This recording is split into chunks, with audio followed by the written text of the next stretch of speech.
Poor connection. Hey guys, we are live. Please bear with us. Terrible connection. Hey, Lowenders!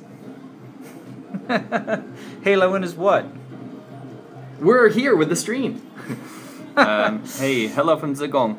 Okay, just seeing you guys. You got 39 people waiting. We should be live now, and very happy to have you here. We are at the very top of China right now. Guys, yes, but we cannot say exactly where we are because it would be bad to give away our location because we've been stalked. You have two choices though. We're either in Heilongjiang or in Inner Mongolia. You choose. You choose. It's up to you.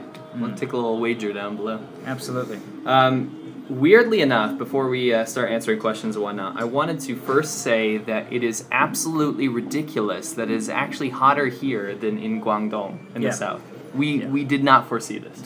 It's incredibly hot up here. It's actually strangely quite polluted. We weren't expecting that because it's actually been very clear. The north of China. We haven't had one day of pollution. But today, for some reason, anyway, still very interesting. Yeah. But yeah, at night it does cool down much more than Guangdong, much more in the south. But it is unbelievably ridiculous how hot it is during the day. Because it snows here most of the time. Right. All of the apartments and hotels have no air conditioners, but they're all set up for keeping the heat in. So it's incredible. You walk into your hotel room and it's hotter inside the hotel room than it is outside. We were just walking outside to try to escape it, but it was so hot you get burned under the sun. You can see we've got quite the tan now. Maybe not from this terrible iPhone camera, but yeah, we got quite the tan, especially on our wrists. See that? That's where our jackets end. Yeah, you see like where the jackets open up. Yeah, anyway. It's kind of ridiculous. Anyway, we're getting all of our hellos. Hello to everyone. I can't give you singular hellos. We got so many hellos. Someone says hello from North Korea. Hello from North Korea. We were kind of there. I don't believe you. Me neither. I don't believe you. Anyway, it is very strange because I want to show you something. It is now 8 o'clock. After 8 o'clock, right? It's too much fun. No, just turn it around real quick.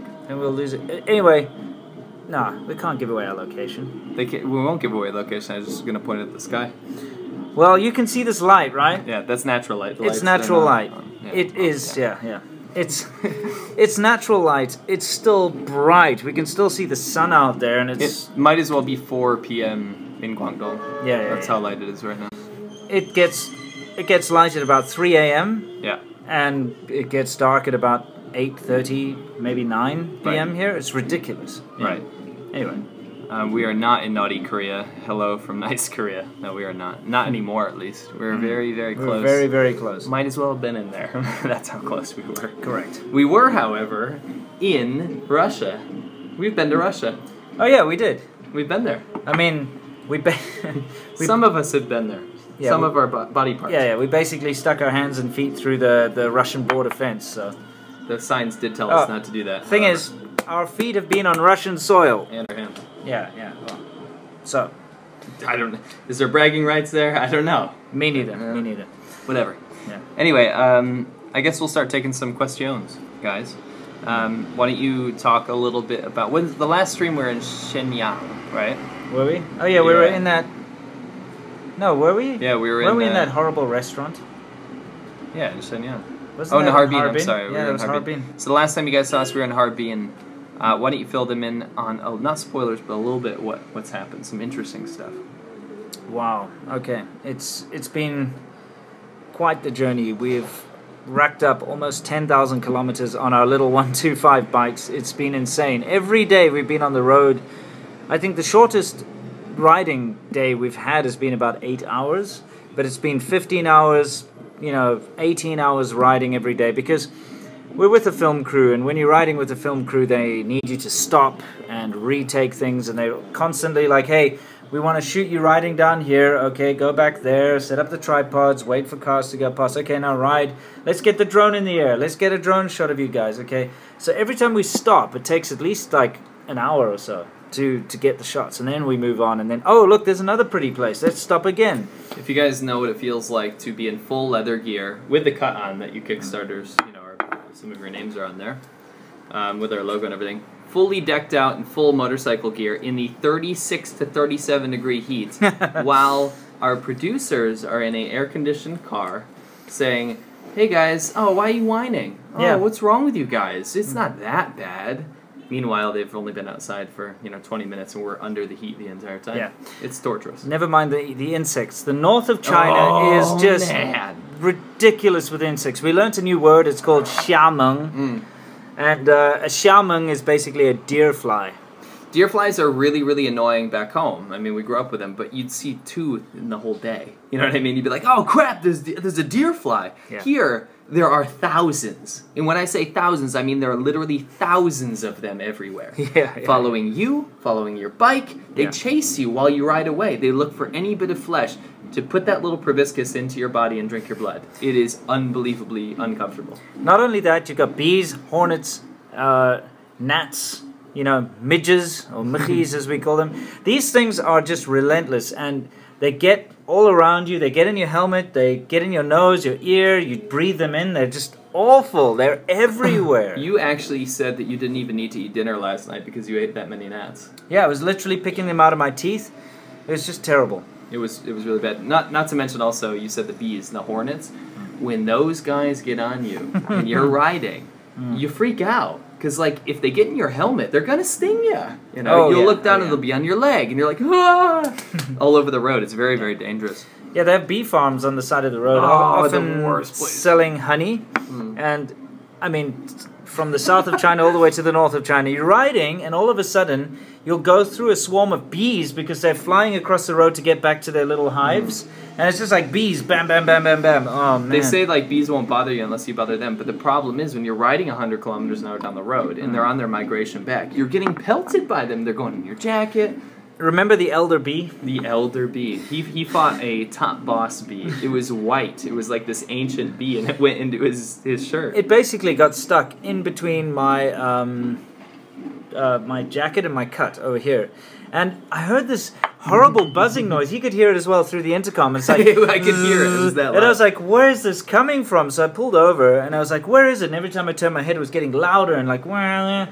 So I asked him to check, and he couldn't see anything. And then, this massive thing had been lodged there, and it was trying to get out, and that's what was making all the noise. And when it came out, it was this massive, bumblebee-looking thing that was white and terrifying. And luckily, it just went away. I actually think that if we had changed the direction of the show, we would be able to shoot an insect documentary here. We've seen everything. It's just bugs. There's bugs everywhere. Yeah, northern China's full of bugs. That's what I can tell you thus far. All right, we'll start taking questions. How's the Mongolian hot pot up there, says Max Woods. Wooks. I gotta say, it's a little too hot for hot pot, so there is no Mongolian hot pot. That is during the winter. We did have one hot pot, but it was near North Korea. Right. And it was a really... I remember that sort of weird, horrible Baroque hairdresser restaurant with the blue velvet chairs and the fake beer that was 2.3%, the free beer. I don't remember that. Of course. Everyone got their own little pot. The free beer. Yeah. Dude, that was insane, that place. Oh my God, I was not in the mood. No. I was not in the mood that day. That was a long, cold ride. It basically looked like a hairdresser's dream. That was one of the days that we were in 4 to 6 degree weather through the rain. Remember that? Yeah. We were coming out of it and pulling into that town. It's freezing cold. Yeah, absolutely. Okay. Next is, why doesn't Sea Milk maintain a 5 o'clock shadow like Winston? APUB. That is because I am 12 years old. I have not grown a beard yet. You have to stay tuned to follow my channel to actually see if I'll someday be able to grow a beard. Yeah, some people just got more facial hair. I also have lots of chest hair and stuff. I have none. You can't see it on the camera, but I'm fully bare. Yeah, I literally don't. I'm not a very hairy guy. I have an uncle who's got a very hairy back. It's disgusting. He calls it his blanket. So the genes run in the family. I don't have hair on my back, but I got hair on my chest anyway. Thank God you don't have hair on your back. I heard women don't like that. Yeah, that's something to grab onto, right? I guess. Never mind. Vasil Lung says, "Where are you guys? Sounds like you're in the far north." That is correct. We are either in Inner Mongolia or in Heilongjiang. We won't tell you because, and we're going to get to this later. Ask us a little later, but we got some serious trouble with the law. Are we going to talk about that here? We are, but I feel like that's in the behind the scenes. Maybe we should give them a little glimmer. We'll give you a little taste. Anyway, okay, what's next? Sorry, let me move back up. It always it snaps back down, so please keep them I entertained. apologize for the bad sort of setup that we have here, but we literally are running this off of some ancient iPhone 5 over here to do the live stream, and he's reading the comments on his phone over there, and it's just such a pikey setup. It's terrible, but so bad. we're doing the best we can because basically we bought as little equipment as necessary on the trip. And that's because everything gets destroyed on trips like this. It gets rained on, gets mud on, it gets crushed, it falls off the bikes, you name it. We've had also GoPros have gone flying off the road, just whatever. Next, I'll ask you. I answered the last one. MSP2505 says, did you eat anything really gross yet? Yes. Too many things. Go ahead. No, that's the answer. Okay. Yes.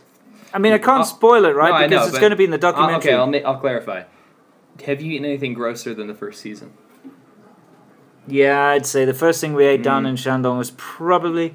To me, it was much worse than what we ate in Conquering Southern China. Much worse. Like, I get nauseous when I think about it. I don't know, man. Like, yeah, it was. It was bad. just the way it looked and the way, The taste was bad, too. It was gross. It was gross. So yes. Yes, absolutely. yes. There's a lot of gross food in this one. There was one food that you might consider gross if you're not into butchering live animals. But Oh, it man, actually, yeah. at the end of the day, it was not gross. I didn't like it, though. But wait until you see. It's fascinating. It's absolutely fascinating. I had absolutely no idea they did that. Yeah. It's really cool. That was a very vague answer. I apologize. Yeah. Max Wooks also says, how is the targeted for deportation going? Is there anything we can do? Perhaps some of us has connections, or at least check if you're okay, Winston. I'd say you're doing okay.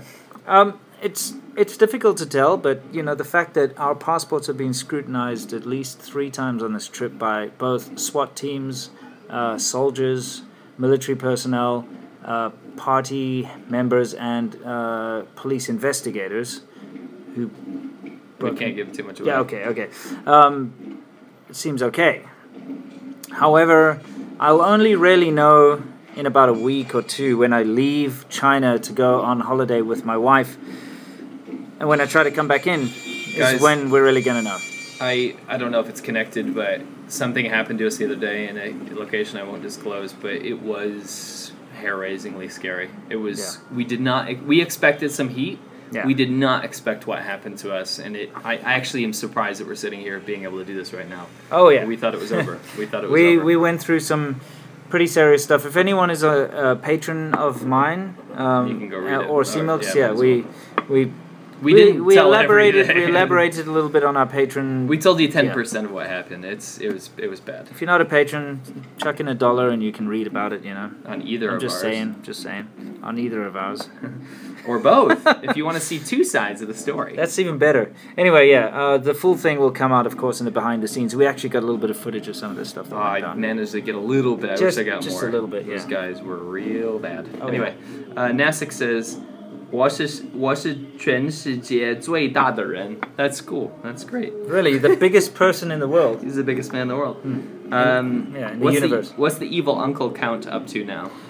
Maybe 10? There was one. I'm gonna tell the story. That's fine. That's just harmless. So, kind of. We were pulling into this Russian minority border village, right? And there's many. Yeah, this is one of the ones we pulled into. As we were pulling in, we decided we needed a drone shot to establish arriving in the town. Now, it's totally legal. You can fly drones there, no problem. It's not a no-fly zone. Yeah. Of course, we made sure that our drone is completely like legal and it's registered and everything, you know, and you have to sign up for it and stuff. So everything's legit. Everything's above board, right? So we get the drone up there. We ride in. Seamilk and I ride in. And as we're riding in, a police car, well, actually it was more like a military, you know, it was a police car with a bunch of military guys, PLA guys. They drive past us. Seamilk sees one of them pointing at us. And he says to me over the intercom, they just pointed at us. I'm like, okay, follow me. And we took a right and we took a left. And we I don't know what the hell we thought we were doing. We're in this tiny town. Anyway, the thing is, we did lose them, though. Yeah, for like 30 seconds. Anyway, the thing is, they completely didn't know where we were. But then we went back to where our producer and the guy flying the drone were to go tell them, hey, there's some military guys might be showing up. As I was talking to them, we hear the you know, the like first time I've ever heard a Chinese cop try to pull me over. Yeah, Not cop, army. So they come and they immediately demand to see our passports, and you know and by this time we had already dealt with a lot of trouble, so we were already very wary. At this point, we were like, "Oh my God! Just seriously, leave us alone, right?" Anyway, so they see our passports. They look through everything. Everything seems fine. They're actually quite friendly at the end. They were friendly. They're like, okay, here are your passports back. Thank you. As they're about to get back into their car to leave, an evil uncle, who was watching us fly the drone earlier, runs over and says in Chinese, "These guys have a drone. They've been flying a drone. Next to Russia. That's their car. That's their car. Right. All right. They've got cameras in their car. Go and look. Right." And I was like, "You piece of shit." I was so annoyed at this evil uncle. He's like 40 years old type guy, you know, with hands behind his back. And he literally walked up to these guys and just ratted us out, you know, snitches, you know, type thing. Anyway, so they go and they start to harass the producer and the other guy. "Show us the footage. What have you been doing, etc., etc." But it all gets cleared up. They said, "Yeah, it's totally fine. You can fly the drone here. Just don't fly it over into Russia." Of course, we wouldn't do that anyway, right? So it all gets sorted out, and they leave. So the military guys leave, and that evil uncle is still there. So I rode my motorcycle over. I stopped it right in front of him, and I asked him in Chinese, you know, "Hey, what's interesting to do around this town, eh?"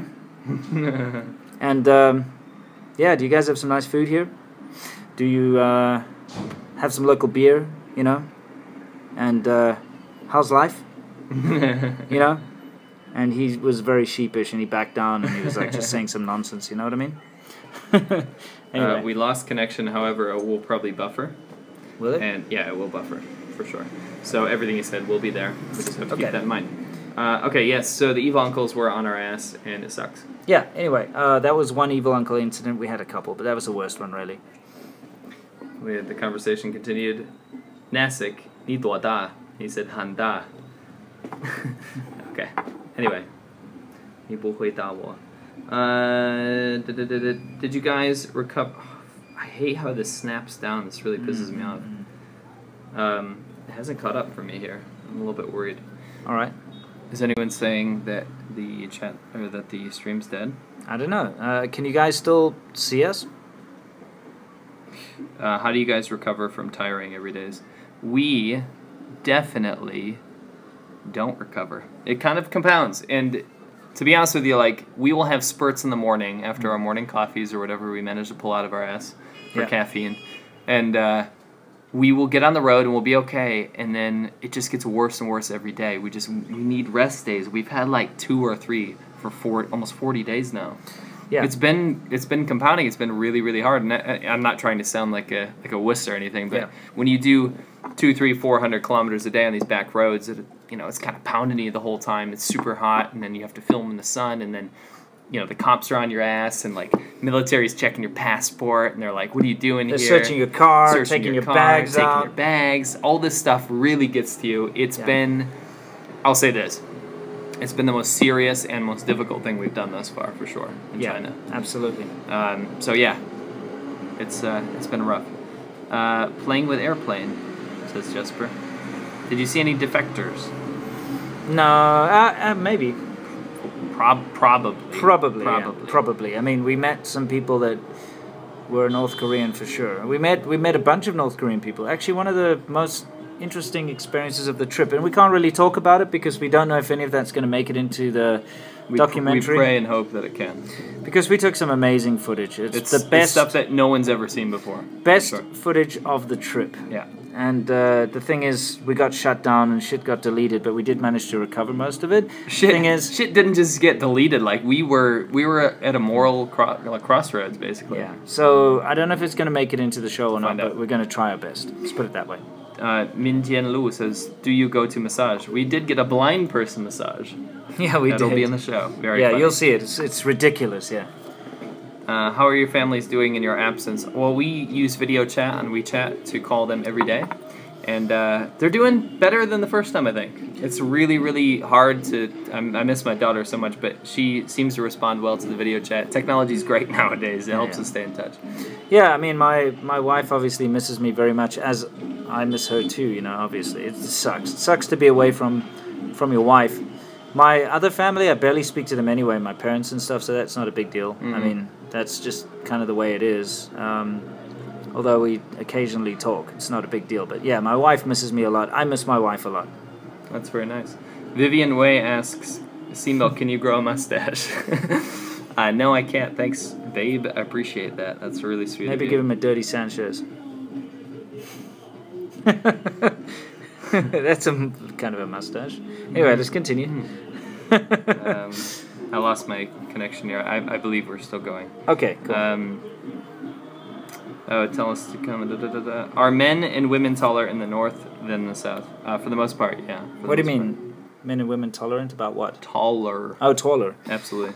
Actually, to be honest, in the beginning, no. No. I mean, it only has been in the last. I'd say the very north, absolutely. Yeah. I mean, when we got to like Harbin and stuff, people were still short. In fact, shorter than Guangdong. I was blown away. A lot of them. You mean Shenyang? Was it Shenyang? Yeah. Harbin, I didn't see that many tall people either. Seamilk's convinced. He's like, oh, they're tall everywhere. I'm looking around. Where are the tall people? No, for sure they are. Absolutely. And especially, like, the Mongolians were quite a bit taller. Except for, like, they were fatter. Poor dudes. They were definitely fatter. Definitely big Definitely dudes. fatter. Definitely big dudes. I mean, people up here are, because of the diet, and of course it's a lot to do with the weather, I believe. The average person is quite a bit bigger than a Cantonese people are tiny. That's for sure. Yeah, maybe. I'm just going to say they are taller, but only much... I'm not starting an argument, but you live in Shenzhen where there's a lot of northern people that live there. Okay, that makes sense. People from all over China. I live in a Cantonese place. Everyone's tiny. They're tiny, tiny people. Yeah, he has a point. Anyway, in the north, I would say after Harbin, people started to get tall. Yeah, they're quite big. Yeah. Definitely fatter. Oh, yeah, way fatter. Trying to get the questions up. Like, seriously, like... I was quite surprised. You get some really, really big people. I'm gonna go on data right now and then see if I can get back. Okay, all right. Please bear with us for a minute. Somebody said, "Are you fed up? Are you fed up with each other yet?" No. No, we're not. It's just the camera crew. Yeah, we're fed up with the camera crew. They can go die. Yeah. I hate those guys right now. You know, being together on a long trip like this, it'll put a lot of stress on any friendship or any relationship. But we definitely get to each other. Yeah, we do get on each other's nerves and we snap at each other every once in a while. But the thing is, we're proper mates, proper friends, and we can always look past that. And if we get annoyed with each other, we let each other know, and that's the thing. I think honestly, the secret to it is to not kind of hold any grudges and not be getting annoyed and not saying it. So like when I get annoyed, I just say it. Like I'll say, Seamilk, you suck at organization, stop pissing on the toilet seat, that kind of thing. And then he's like, okay. And then he'll get pissed off with me because of whatever reason. He'll say the same, like, stop fucking snoring, and I'll be like, okay. You know what I mean? Yeah. It gets hard. However, I'll say this. Yeah.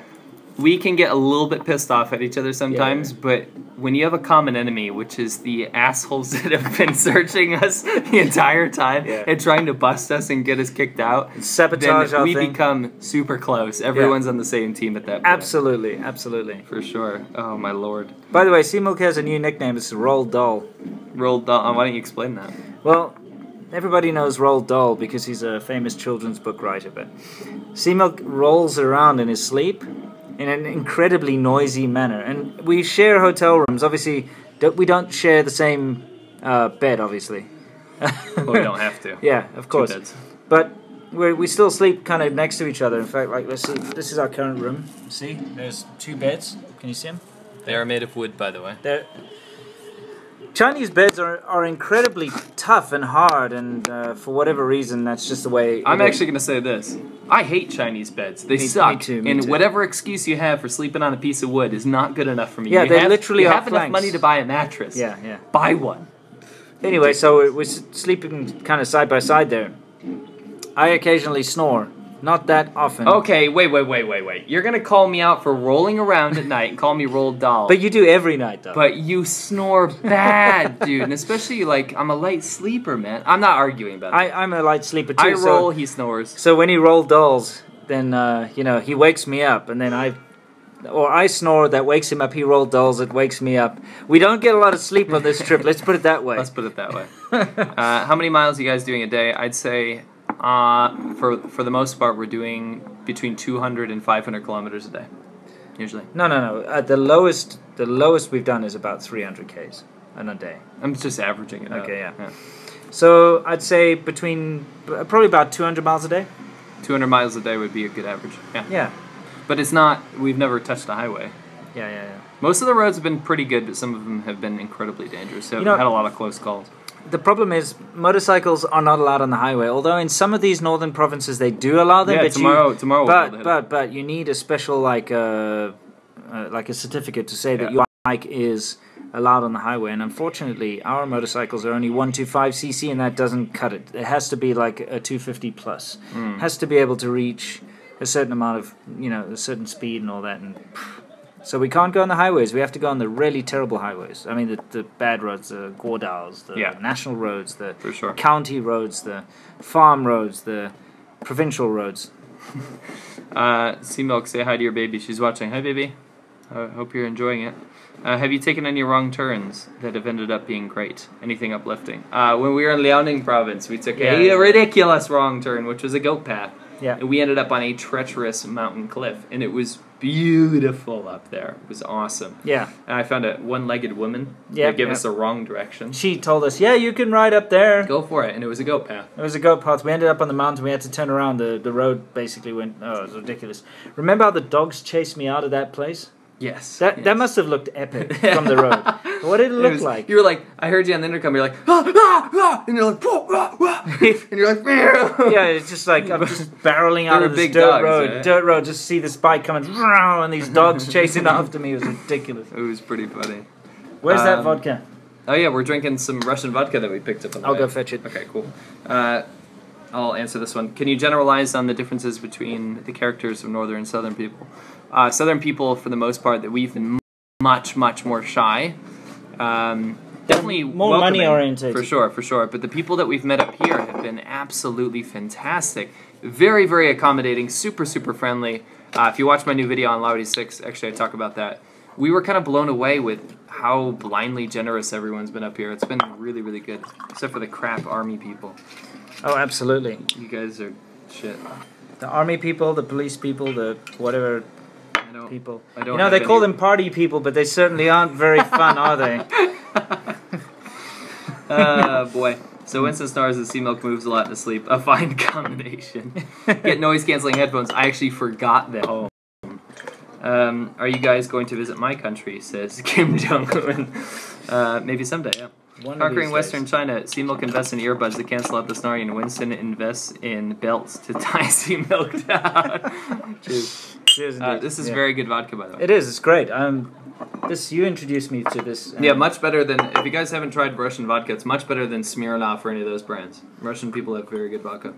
And Russian people also have pickles and fairly okay sausages. Russian people have the best breakfast in the world. Oh yeah, they do. Cold meats. Wait, no. Wait for the documentary. You will see Russian breakfasts, because we had some Russian breakfasts by very weird ethnic Russian white Chinese.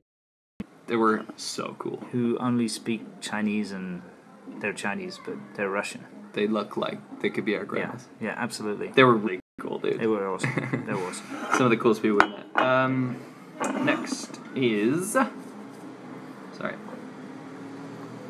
How do you get to know if motorcycles are allowed in a particular area? I'll start. The first thing you can tell is if you go in a city, there will be a sign that says no motorcycles. Yes, and of course, if there are no motorcycles around, then you know. Oops. Oh, sorry. We're back. Okay. No, absolutely. It's very easy to see, because usually when you get into an area and there are no motorcycles, maybe a couple of e-bikes flitting around, then you absolutely know that motorcycles shouldn't be there. Right. Are southern people really difficult to make good friends with? In comparison to northern people, for sure. If you want a quick... people are just quick to... You could chat to anyone up here. It's awesome. It's fantastic. I find that the people up here are more into drinking. Drinking, and also just kind of shooting the shit. Just having a chat, being really open, totally cool. I would say less sensitive. I know your raw footage is massive, but can you upload it at hotels to cloud servers? No way. It's impossible. It's impossible. We're doing 4K. Every day we're probably about 500 gigs of data that we're recording on these cameras. It's 4K on a C300 Mark II, which has incredibly large file sizes. we're filling up gigs and gigs and gigs and gigs. It's absolutely ridiculous, and Chinese internet's not good enough to cope with that.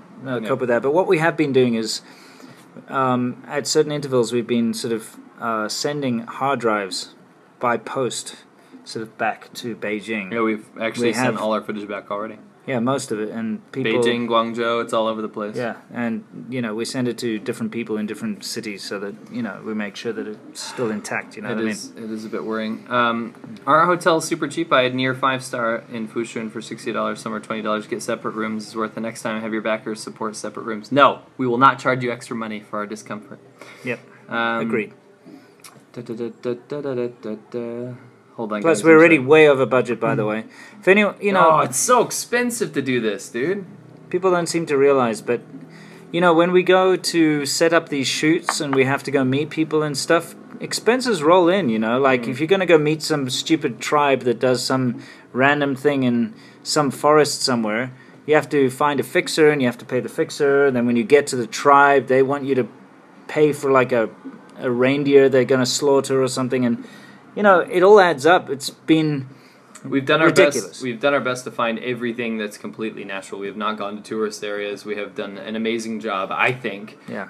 Just us on the road trying to find real interactions with everyone. But it does get pricey. Like if you have to buy the animal that's slaughtered, if you have to do this, obviously you have to pay the families that do this, right? Absolutely. So it's not cheap by any means, and We've gone quite over budget. It's all coming out of our pocket, but that's just the way it is, and we're very happy because the end result's going to be amazing. It's what you're going to be able to watch when this is all done.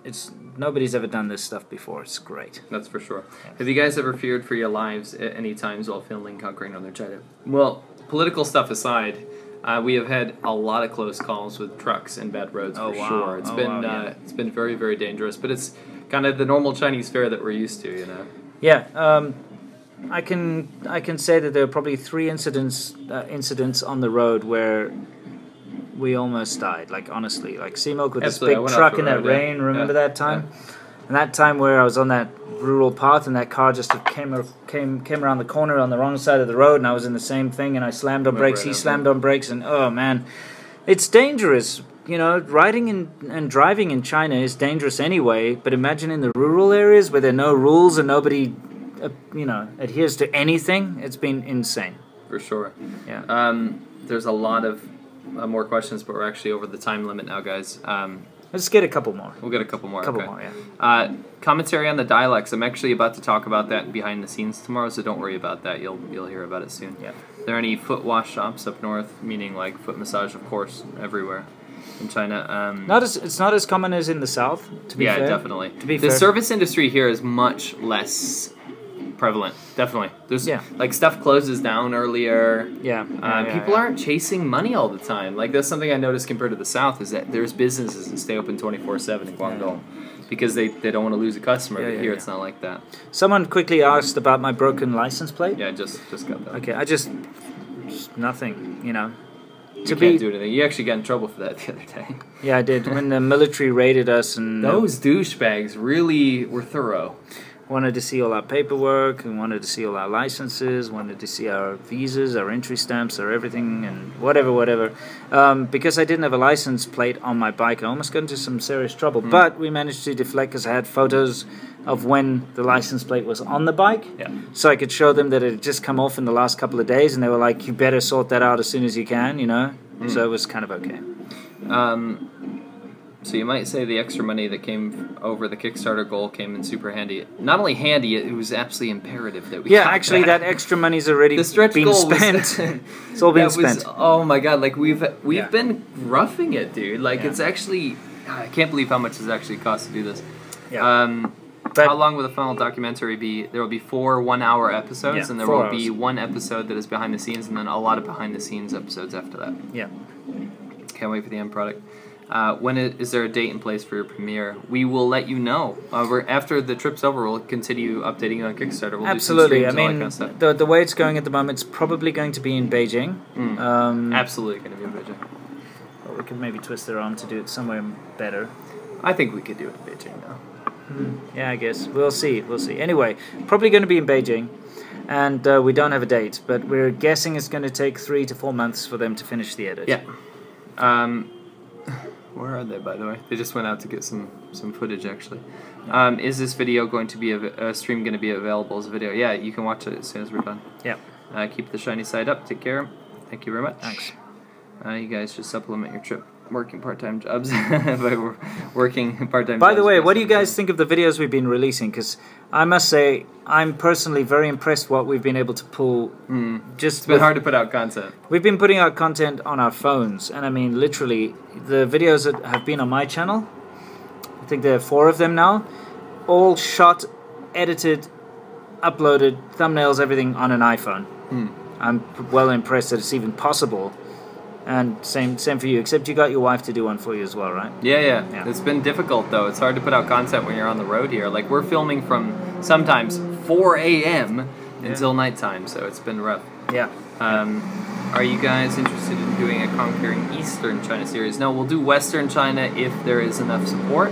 Eastern China, unfortunately, it's a bit of the same. Zhejiang, Jiangsu in that area is just going to be factories and cities and stuff. So. Yeah, Fujian's kind of cool. Fujian's nice. How much longer do you have in your trip? About a week? Yep. Beijing premiere, I'll be able to meet you guys. Yep. Awesome. What motorcycles did you ride in the past in South Africa and USA? I actually first started in China, so I can't answer that question. In South Africa, I used to ride a lot of off-road stuff, enduro. My favorite bike was my XR 500. I had a 1984 XR 500, which, if you know what an XR 500 is, it's a big Honda single cylinder. It's got 2 carburetors, has that RFVC kind of valve system. Beautiful, heavy, torquey, massive, off-road bike. I had a KDX 200 at some point. I had a KX 125, an XL 350, Honda XL 350, and I think my first bike was an AE 50, which is a Kawasaki 2-stroke. But I had a whole bunch of stuff, mainly off-road bikes, basically. Yeah. Everyone's complimenting our phone videos. Oh, really? So they're very old school, very nice. Very good. Cool. Glad you enjoyed them. Really appreciate that, guys. It gives us hope. My old bike was a little Honda CG 125. That was my first bike. Yeah. Let me see here. Oh, I also had an XT 500, Yamaha XT 500 at some point, 1986. Okay.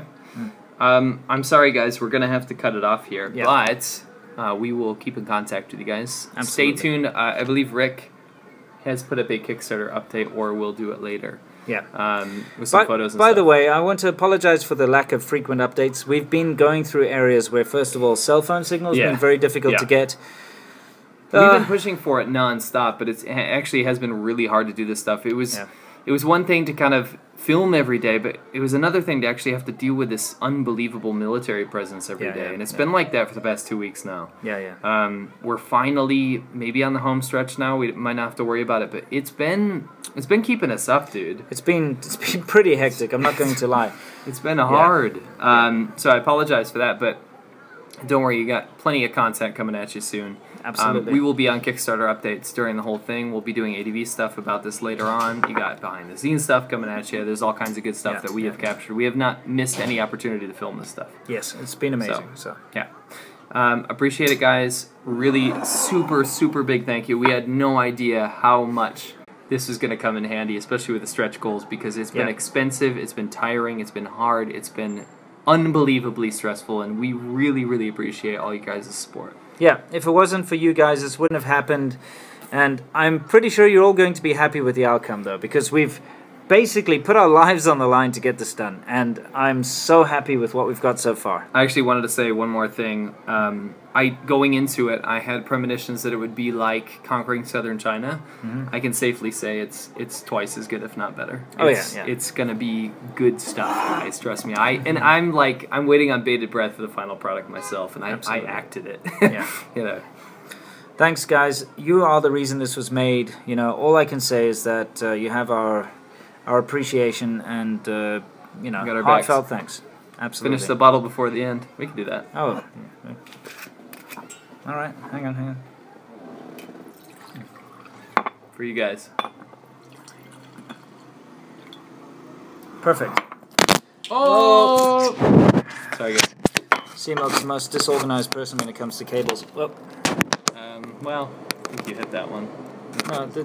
Anyway, okay, we're good. Good. No Cheers. mixer? No mixer. Cheers. Straight up. Wait. Na really? zdrowie. Come on. We don't have water. Okay, alright. It's actually not that bad. Kanbei. It's good. Guys, thank you very much. All I want to do is say to all of you guys that whoever you are, no matter who you are, or where you are, or whatever your background is. Can you say to all the Lao winners out there before you say awesome? No, you say that. To all the Lao winners out there, and the people that support us on ADV China as well. Yep. Stay awesome. Whoa, whoa, When I close my eyes, I can almost see it. Yeah. When I take a breath, you feel